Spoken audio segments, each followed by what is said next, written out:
You are my good girl. হ্যাঁ, তুমি এবার একটু বড় হয়ে যাবে। হ্যাঁ, তোমাকে আমরা ভাত খাই দেবো। হ্যাঁ, তোমার অন্নপ্রাশন করে দেবো। অন্নপ্রাশন তো হবে না, প্রসাদ খাই দেবো তোমাকে, ঠিক আছে? তারপরে তোমাকে মাম্মা ফুড জুস খাওয়াবে। আর কি খাওয়াবে মাম্মা? আর কিছুদিন পরে তোমাকে ডাল খাওয়াবে। তারপর তুমি আস্তে আস্তে ভাতও খাবে।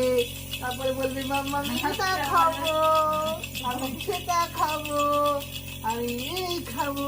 মাম্মা আমাকে এটা বলে দাও না, আমাকে ম্যাগি দাও, আমাকে বিস্কুট দাও। বিস্কুটটা তুমি কোন হাত দিয়ে খাবে? বাঁ হাত দিয়ে খাবে নাকি ডান হাত দিয়ে গো মাম্মি? করে বসে থাকতে ভালো লাগছে তোমাকে? হ্যাঁ, তুমি শোনা আমার তো বেশ লক্ষ্মী মেয়ে। হ্যাঁ হ্যাঁ, খুব কাশি হচ্ছে, আমি বুঝতে পারছি।